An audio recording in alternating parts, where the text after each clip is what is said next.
بسم الله الرحمن الرحيم. Assalamu alaikum wa rahmatullahi wa barakatuh. Soyez les bienvenus aujourd'hui encore sur le programme.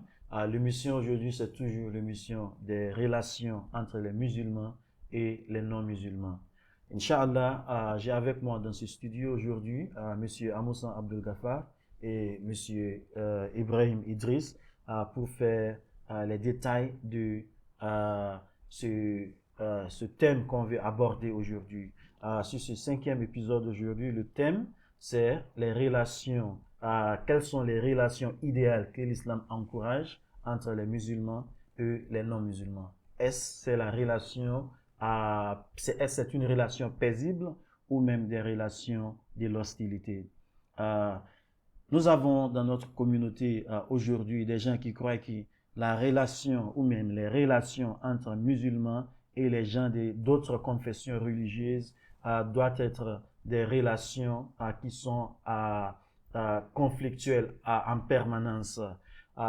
Est-ce que est-ce que l'islam encourage? J'aimerais commencer aujourd'hui avec vous, Monsieur Ibrahim.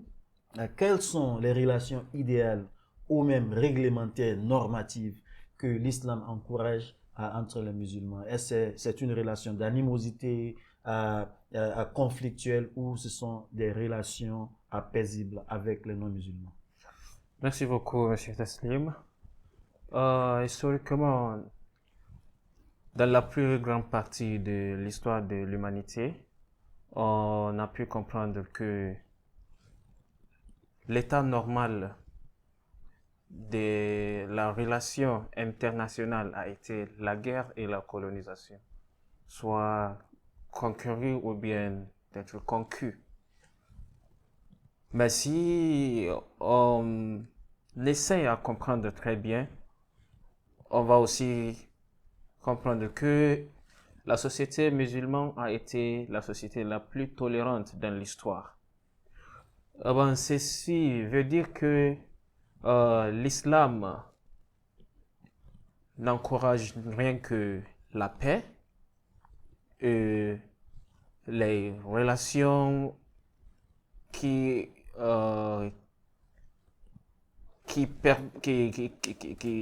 les relations qui permettent aux gens de vivre entre eux-mêmes sans avoir aucun problème.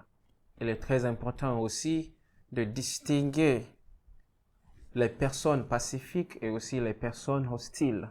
Comme Allah a commandé aux musulmans dans le Coran, et je cite, « Et s'ils s'inclinent à la paix, inclinez-vous aussi à la paix et confiez-vous en Allah. » Et Allah a dit aussi dans un autre verset coranique, « Combattez dans la cause de Dieu ceux qui vous combattent, mais ne commettez pas d'agression, car Dieu n'aime pas l'agression. » Et dans ce contexte, le prophète sallallahu alayhi wa sallam a aussi affirmé dans le hadith, et je cite, « Ne souhaitez pas rencontrer l'ennemi et demandez à Allah la sécurité et la protection.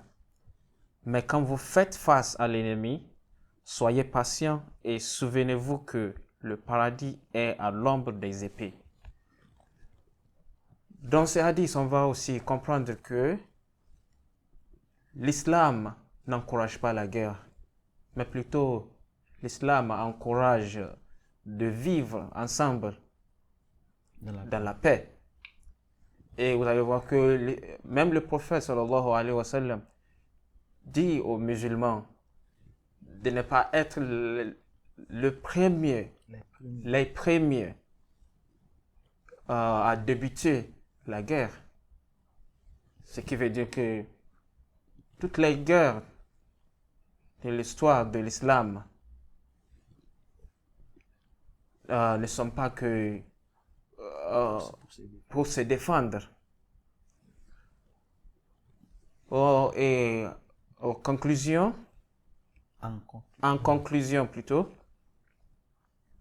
la paix et la sécurité. En conclusion, la paix et la sécurité sont les normes que l'islam encourage et non pas l'inimité. Merci. Donc, merci beaucoup, Monsieur Abdel Ghaffar. Je ne sais pas si vous avez votre avis sur cette question aussi. Alhamdulillah Rabbil Alamin. D'abord, je commence par cet hadith-là. Il y a des éléments importants que l'on doit retenir, que tout musulman doit retenir. Ne souhaitez pas rencontrer l'ennemi. C'est que dans cet hadith-là, le prophète nous dit de ne pas avoir l'intention de vouloir faire la guerre.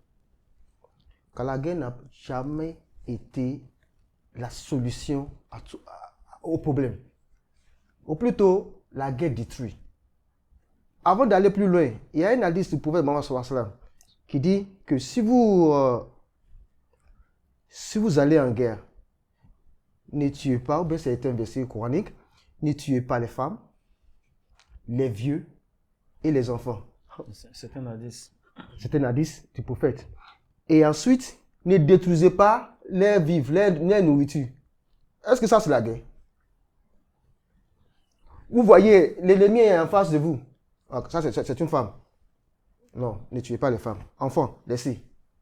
Donc l'islam n'encourage pas la guerre. Et dans cet hadith aussi que vous avez cité tout à l'heure, que le dernier recours, quand il n'y a plus de solution, quand vous êtes attaqué, vous allez vous défendre. Et lorsque vous vous défendez aussi, n'abusez pas. Cela va en compte avec les hadiths qu'il vient de citer, qui dit de ne pas tuer les femmes, de ne pas détruire les vies, tout ça. Regardez dans ce verset coranique, surat 60, je vais lire, surat 60 et les versets du verset 8 à 9. D'abord, avant même que je ne cite, l'idéal de l'islam est contenu dans ce verset. Il dit, Allah ne vous défend pas, vous avez lu tout à l'heure, Allah ne vous défend pas d'être bienfaisant et équitable envers ceux qui ne vous ont pas combattus pour la religion et ne vous ont pas chassé de vos demeures, car Allah aime les équitables. On a la bienfaisance, on a l'équitabilité et puis on a aussi quoi? Ces deux éléments d'abord sont très importants. Être équitable, pas seulement avec les musulmans, mais avec les frères avec qui on habite, les gens d'autres confessions. Et puis aussi, pour terminer, il y a un hadith qui vient par là. Un croyant qui est venu voir le prophète Mohammed sallallahu alayhi wa sallam durant les traités de paix. Traité de paix, vous voyez. Le prophète Mohammed sallallahu alayhi wa sallam traite toujours, au lieu de la guerre, non. Il signe un pacte de paix. Faisons la paix. Vous voyez. Pendant ce temps-là, que un croyant est venu voir le prophète Mohammed sallallahu alayhi wa sallam. Il dit, ma mère m'a rendu visite. Et elle a demandé une faveur. Elle a désiré quelque chose de moi. Dois-je avoir des relations amicales, des bonnes relations avec elle? On doit la traiter comme une ennemie. Pour ça, le prophète Mohammed, il lui a dit non. Aie des bonnes relations avec elle. Mais ma mère est une adoratrice des idoles. Peu importe. Sois gentil avec elle. Prends-la comme ta mère, ta soeur, une bonne personne. Donc, l'ennemi, ou bien la guerre, ou bien la violence, tout ça, l'islam ne veut pas. Donc, c'est ce que je vais ajouter. Vous voyez que là, que dans cet hadith-là, il n'y a rien comme guerre. Rien que la paix, l'équitable et bienfaisance. Merci beaucoup. Donc, cela veut dire que en tant que musulman, il est très très important de pouvoir faire une différence entre les non-musulmans qui sont paisibles et les non-musulmans qui sont des ennemis. Il faut savoir faire, ok, ceux-ci sont paisibles, on peut cohabiter avec eux paisiblement, mais ceux-là, ils sont toujours agressifs envers nous.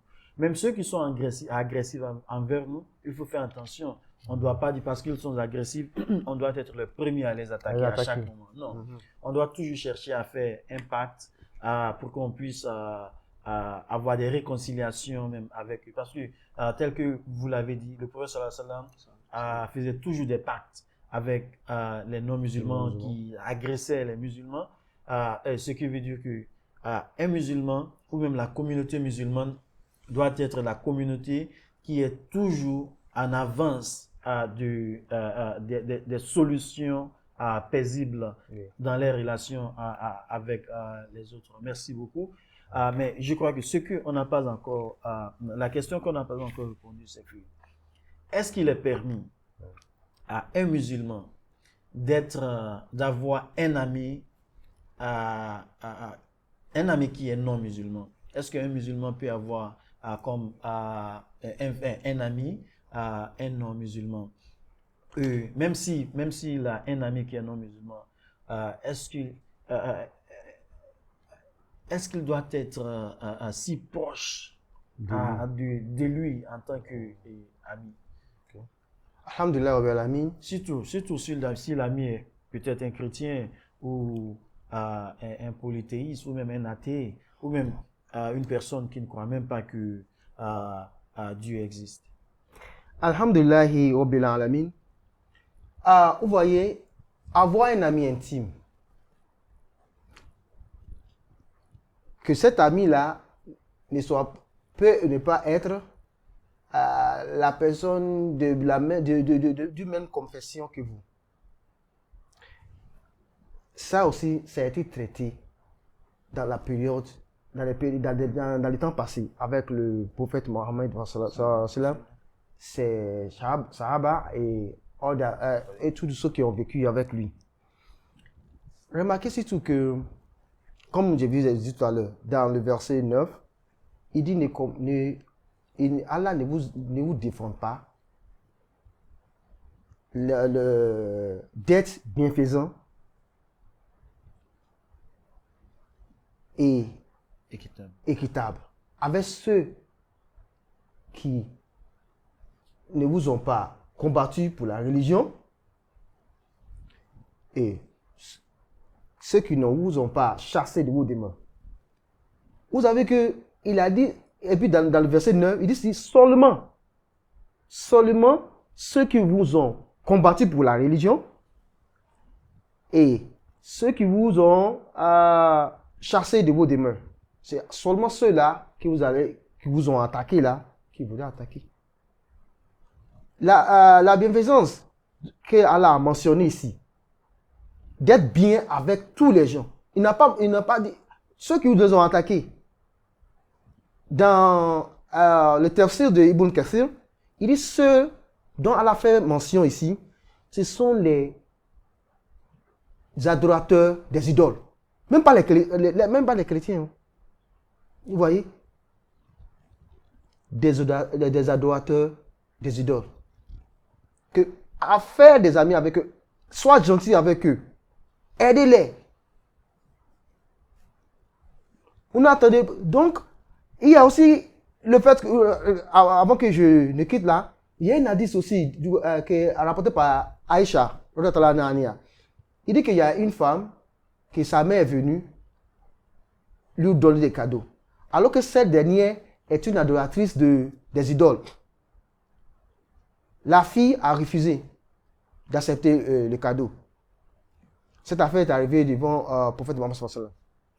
Le prophète lui dit, accepte tous les cadeaux qu'elle vous envoie et aie de bonnes relations avec elle. Vous voyez, malgré qu'elle est une adoratrice des idoles. Vous, les amis que vous allez avoir, il y a aussi un hadith qui est lu. Le prophète Mohammed sallallahu alayhi wa sallam s'adressait à un croyant et lui a posé cette question.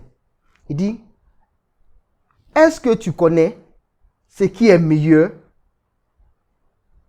que la charité et la prière? L'acte on peut poser, une bonne œuvre qui va dépasser la charité et la prière. Le croyant dit non.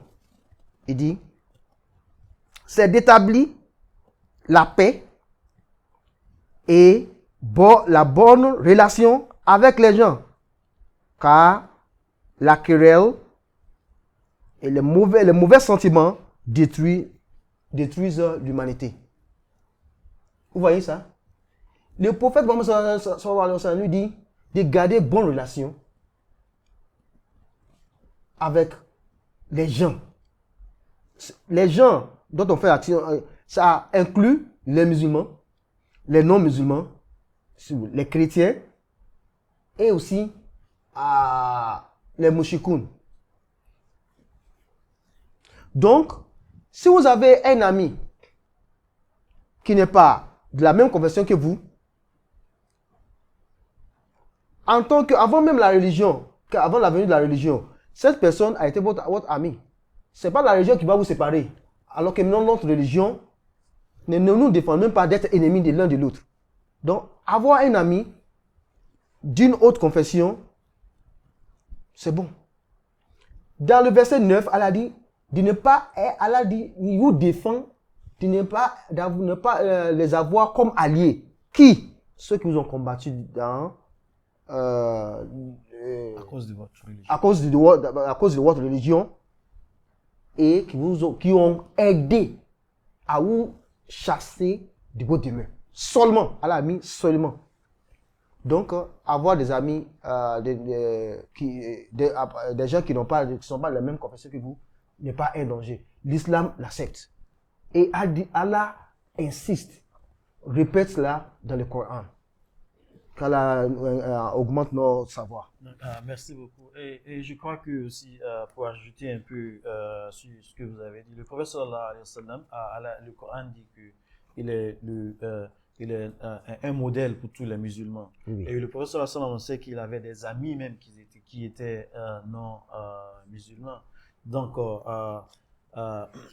même dans le Coran, on sait la sunna du prophète sallallahu alayhi wa sallam nous encourage aussi d'avoir des amis, à moins que ces amis-là nous empêchent à pratiquer notre religion. Quiconque ne nous empêche pas à pratiquer notre religion, même comme le verset du Coran, chapitre 9 que vous avez cité, voilà. Tous ces versets, tous ces hadiths, et même la réalité de la vie du prophète sallallahu alayhi wa sallam montrent que il n'est pas un problème pour un musulman d'avoir un ami non musulman. Oui. C'est possible. Le prophète a eu même un ami juif, un petit garçon qui était juif. L'enfant le visitait souvent. Donc, il y a un moment, il ne voyait plus l'enfant. Donc, il se dit, il a demandé pourquoi est-ce que je ne vois plus cet enfant, cette personne. On lui a dit que l'enfant était malade. Donc, le prophète l'a visité à la maison. Il a visité à la maison et l'enfant était avec son papa. Et le prophète voyait que bientôt l'enfant va mourir et il lui disait d'accepter l'islam. Et l'enfant il regardait son papa et son père lui disait que accepte ce que Abu Qasim, le prophète sallallahu alayhi wa sallam, te dit d'accepter. Vous voyez. Donc, est-ce que si la relation entre le prophète et cette famille n'était pas une relation qui était intime, qui était très bonne, est-ce que le père de l'enfant dira à l'enfant d'accepter ce que le prophète sallallahu alayhi wa sallam lui a dit d'accepter, de se convertir en islam en ces derniers moments? Oui, donc cette relation était une bonne relation, une relation qui était très intime, très forte. Donc, à cause de cela, le père lui a dit accepte. Sinon, le fait que le prophète sallallahu alayhi wa sallam venait près de la maison même, allait devenir un problème. Vous voyez, si la relation n'était pas bonne. Même lui a encore demandé dans sa propre maison de changer sa religion. Exactement, devant son père. Devant son père. Le père aussi dit, vas-y, accepte. Vous voyez. Donc, je crois que ce sont les exemples qu'on doit émuler en tant que musulman. Le prophète sallallahu alayhi wa sallam est notre modèle. Comme on disait dans l'un des épisodes passés, on disait que il faut comprendre les sources de la charia, les enseignements même de l'islam pour comprendre les musulmans. Mais il ne faut pas comprendre l'islam en lisant la réalité des musulmans. Ouais, parce que c'est l'islam qui nous donne les guides. Ce n'est pas les musulmans qui donnent les guides à l'islam. Donc il faut faire attention quand on fait des commentaires en tant que musulman ou même non musulman, il faut faire attention à cela. Donc si on veut savoir pourquoi est-ce que les musulmans font ceci, c'est pas parce que c'est pas l'action des musulmans. On va lire pour évaluer l'islam. Non, on recherche. On va dans l'islam. Qu'est-ce que l'islam dit? Quels sont les enseignements même d'origine de l'islam? Et c'est avec cela qu'on va évaluer les actions des musulmans. Merci beaucoup. Monsieur Ibrahim, je reviens à vous. Donc, ma question, c'est qu'on vient tout juste de dire que oui, il est permis à un musulman d'avoir des frères intimes, des amis intimes qui sont non musulmans. Mais est-ce que il n'y a pas une possibilité pour un musulman qui a un ami non musulman d'être influencé négativement par ses amis? Parce qu'on sait que souvent on dit montre-moi tes amis, je saurai qui tu es. Vous voyez. Donc si un musulman prend un non musulman comme ami, est-ce que il n'y a pas quelques problèmes? Quel est votre avis sur cela? Oh, merci beaucoup. À vrai dire, l'influence implique, je vais dire plutôt l'interaction. L'interaction implique la possibilité d'influence. Mais il est très important pour un musulman de comprendre les genres d'influence qu'il va reçu à travers de l'interaction avec un non-musulman. Parce que nous avons une interaction, des influences positives et aussi des influences négatives. Parlons des influences positives, c'est-à-dire que le musulman doit être la personne qui doit influencer l'autre à travers ses actes, les bonnes valeurs de l'islam. Et ce qui veut dire aussi, il ne doit pas se laisser contrôler par ses émotions personnelles. Et par exemple, dans le hadith du prophète sallallahu alayhi wa sallam, quand il nous donnait l'exemple de deux personnes, et il disait que l'exemple d'un bon musulman et d'un mauvais musulman est comme l'exemple d'une personne qui portait le parfum de musc et de l'autre personne qui souffle dans un soufflet de forgeron. Nous allons comprendre que la personne qui porte un parfum de musc, soit qu'il vous offrira l'odeur, et soit que vous en achetez de lui, vous allez vous bénéficier vous allez bénéficier de l'odeur du parfum. Mais l'autre personne qui soufflait dans le soufflet du forgeron, soit qu'il vous brûle et soit qu'il vous dérange avec l'odeur de fumée. Donc, ce qui veut dire ici que l'influence doit être positive et pas négative. Et avoir des relations interreligieuses ou bien avoir des amis non musulmans, ça dépend ça dépend des musulmans. Tu dois savoir ce que tu veux. Tu dois savoir ce que tu dois apprendre de la personne. Donc, ce qui veut dire que parmi les non-musulmans, on a des bonnes personnes, on a des mauvaises personnes. Comme parmi les musulmans aussi, on a des bonnes personnes, on a des mauvaises personnes. Donc, en tant que musulman, tu ne dois pas être ami avec un mauvais musulman.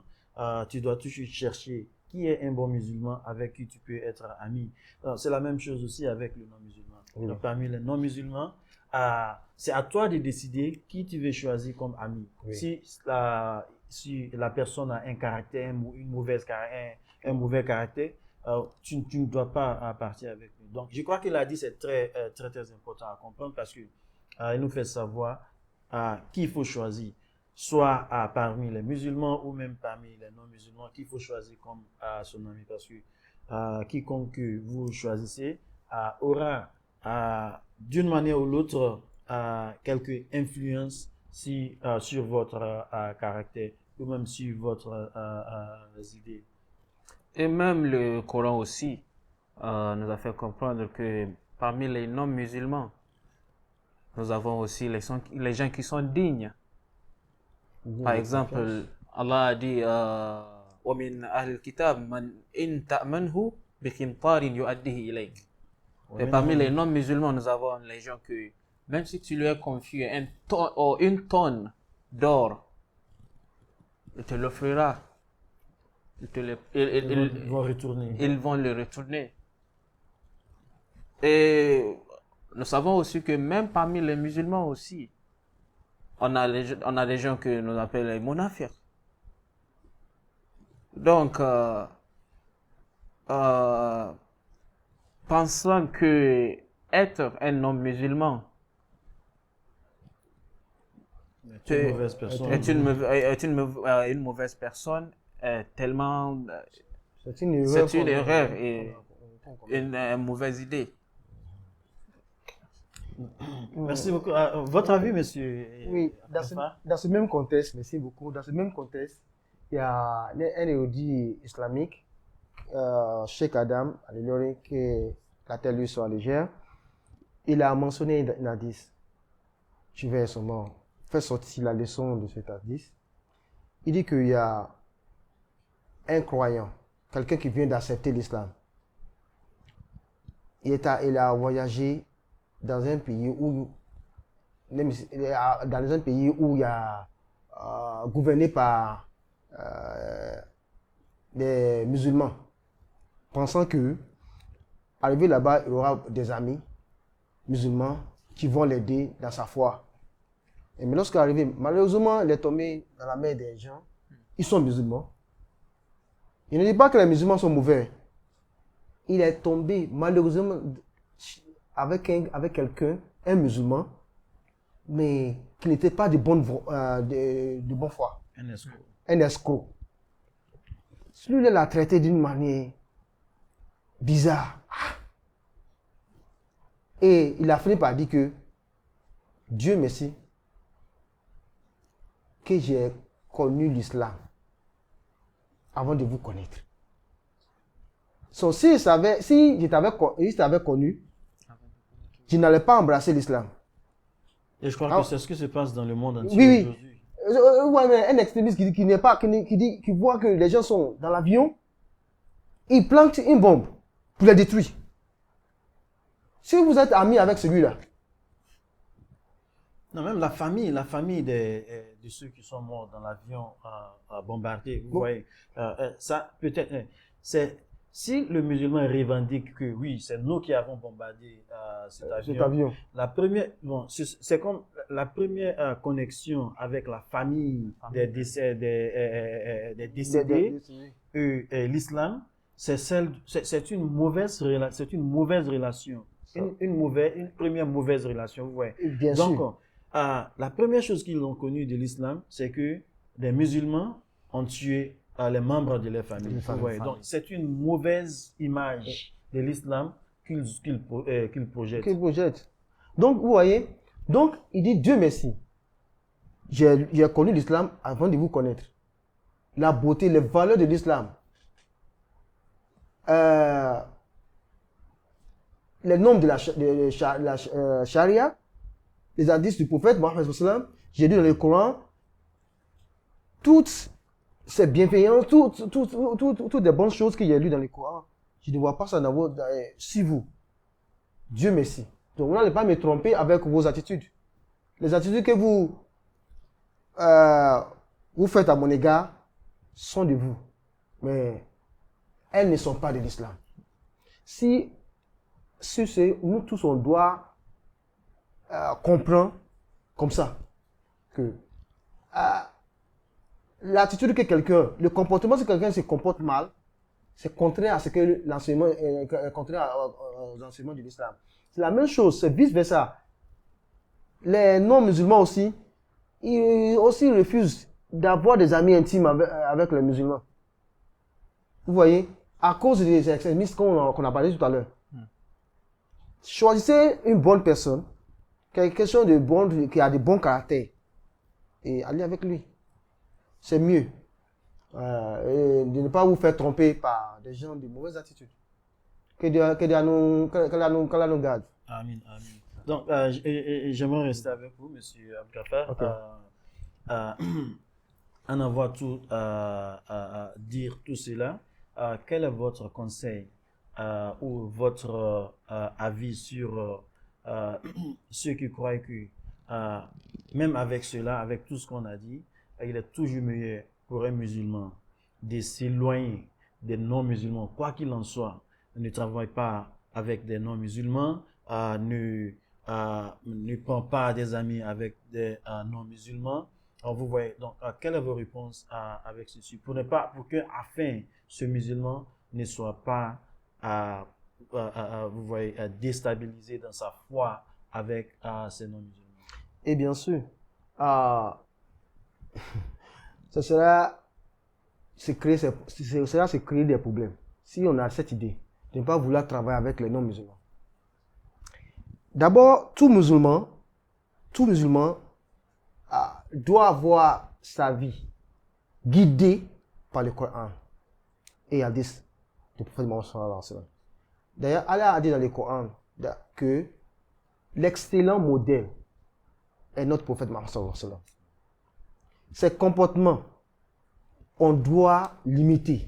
Même si on ne peut pas faire plus que lui, on doit essayer, on doit se forcer de faire aussi. À leur temps, il n'y avait pas de technologie. Aujourd'hui, il y en a. Alors, si vous refusez d'aller avec les non-musulmans, eh bien, vous allez avoir un problème. Si vous envoyez vos enfants à l'école, vos enfants, ceux qui vont enseigner vos enfants aussi, il y a des non-musulmans parmi eux. Parce que vous n'avez pas, vous cherchez les professeurs, eux, à l'université, il y a des non-musulmans. Oui, mais dans ce cas, ils peuvent dire que pourquoi ne pas envoyer tes enfants dans des écoles purement musulmanes. Avec cette éducation, s'ils finissent, ils vont chercher du travail. Ils vont chercher du travail aussi. Peut-être que s'ils deviennent docteurs. Dans des établissements à 100%. 100%. Bien sûr, s'ils deviennent docteurs. Cela veut dire que s'ils deviennent docteurs et que on apporte un patient d'une autre confession qui est très malade, vous n'allez pas les soigner, vous allez les laisser mourir. Parce que vous n'avez rien à voir avec un homme musulman. Vous ne voulez pas toucher même. Vous ne voulez même pas les toucher. Les malades, aïe, sors. Dans ce cas, la route que vous passez pour aller au travail là, c'est aussi fait par les non-musulmans. Les non-musulmans qui ont contribué. Dans ce cas, vous allez sauter. La voiture que vous avez, c'est aussi fait par... C'est une contribution. Il y a des musulmans qui étaient dans cette usine, il y a des non-musulmans. Cela veut dire que vous n'allez pas aussi acheter des voitures. Non, on va acheter des voitures purement de l'Arabie Saoudite. Et l'Arabie Saoudite, bien sûr, l'Arabie Saoudite acheter avec quelqu'un d'autre. Est-ce que même les usines, en Arabie Saoudite, c'est aussi embauche les gens aussi, des non-musulmans. Oui, mais peut-être comme que ça vient de l'Arabie Saoudite, ça serait déjà purifié en Arabie Saoudite. Donc ça revient, bien sûr. Il va s'asseoir là-dessus. Et la route aussi, j'ai bien dit. Ici, dans l'Afrique, ici, c'est fait par les non-musulmans aussi dedans. Son président, si le président est musulman et le vice-président est non-musulman, pour cela, il va quitter le pays. Il va dans l'autre pays. Ce n'est pas possible. C'est seulement se créer des problèmes. Prends l'autre comme ton frère ou comme ta soeur. avoir des relations cordiales, amicales, paisibles avec lui. Regardez dans la liste que je donne, dans la liste du prophète Mohammed, il dit que les querelles ne vous donnent rien, ne vous avancent pas, que de détruire l'humanité. Les querelles et les mauvais sentiments, les mauvaises pensées de l'autre, et bien sûr, ne vous avancent nulle part que de détruire l'humanité. Quand on parle de l'humanité, vous êtes aussi dedans. Et si aujourd'hui, Allah enlève tout le monde et que vous êtes seul, allez-vous vivre avec les animaux? Et les animaux, même les animaux que vous voyez. Est-ce que toi, avant de te manger, est-ce que tu es musulman? C'est un problème. On ne peut pas vivre. Nous, la manière dont Allah nous a créés, nous sommes faits pour vivre ensemble. Vivons ensemble et suivons. Prenons pour. Comme quand il a commencé tout à l'heure, il a dit que la vie d'un musulman, de tout musulman, doit être guidée par le Coran et Hadith. Et Hadith, quand on parle d'Hadith, on parle du prophète Mohammed sallallahu alayhi wa sallam. C'est un modèle, comme Allah nous a parlé dans le Coran, on doit le prendre en exemple. Et si vous refusez, et si vous agissez ainsi, vous ne voulez avoir avec les non-musulmans, cela veut dire que vous n'acceptez pas le prophète Mohammed sallallahu alayhi wa sallam comme votre modèle. C'est tout. Et vous allez, en conséquence de cela, vous allez avoir des problèmes.